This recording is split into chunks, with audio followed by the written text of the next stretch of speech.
Magandang umaga sa atin lahat, sa anumang panig ng buong mundo, mga nakikinig at nanonood ngayon. Atin naman pakinggan ang mabuting balita ng Panginoon ayon kay San Mateo.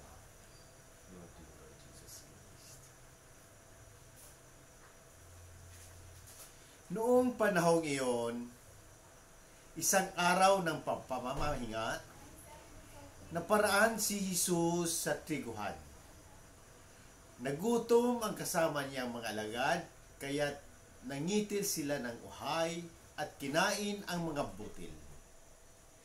Nang makita ito ng mga Pariseo, sinabi nila sa kanya, "Tingnan mo ang ginagawa ng iyong mga alagad. Bawal iyan kung araw ng pamamahinga." Sumagot si Jesus, "Hindi ba ninyo nabasa ang ginawa ni David nang magutom siya at ang kanyang mga kasama? Pumasok siya sa bahay ng Diyos at kumain ng tinapay na handog sa Diyos at pinakain din niya ang kanyang mga kasama. Labag sa kautusan na kanin nila ang tinapay na iyon sapagkat ang mga saserdote lamang ang may karapatang kumain niyon. Hindi pa ba ninyo nabasa sa kautusan ni Moises na tuwing araw ng pamamahinga, lumalabag sa batas tungkol sa araw na ito ang mga saserdote sa templo? Gayon may hindi nila pinagkakasala iyon. Sinabi ko sa inyo, narito ang isang higit na dakila kaysa templo. Hindi sana ninyo hinatulan ang mga walang sala kung alam ninyo ang kahulugan ng mga salitang ito. Habag ang ibig ko, hindi hain, sapagkat ang araw ng pamamahinga ay nasa ilalim ng kapangyarihan ng Anak ng Tao. Ang mabuting balita ng Panginoon.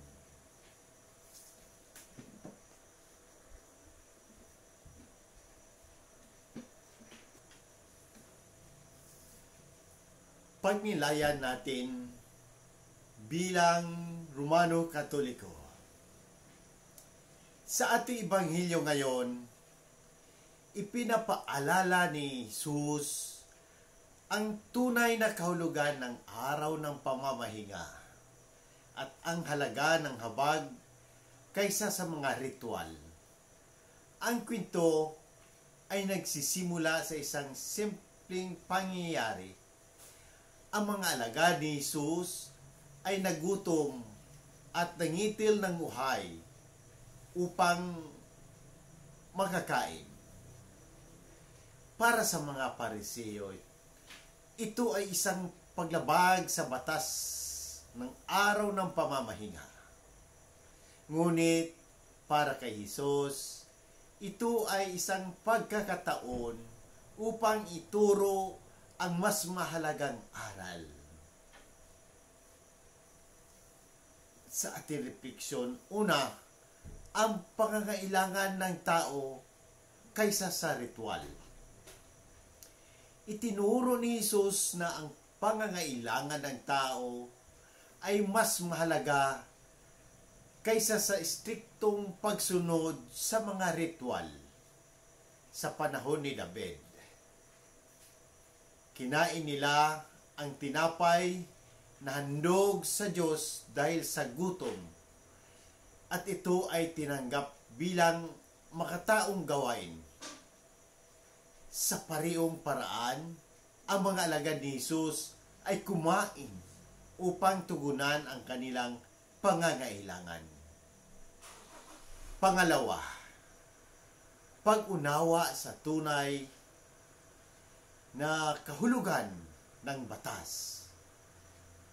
Sinabi ni Jesus, "Habag ang ibig ko, hindi hain, ang mga batas at ritual ay nararapat na maghatid ng kabutihan at habag, hindi upang maging mabigat na pasanin. Sa ganitong paraan, mas nakikilala natin ang tunay na diwa ng Diyos. Isang Diyos na mapagmahal at maawain. Pangatlo, ang kapangyarihan ng anak ng tao. Ipinahayag ni Jesus na siya ang Panginoon ng araw ng pamamahinga. Ipinapakita nito na siya ang may kapangyarihan magbigay ng tamang interpretasyon sa batas at ritual.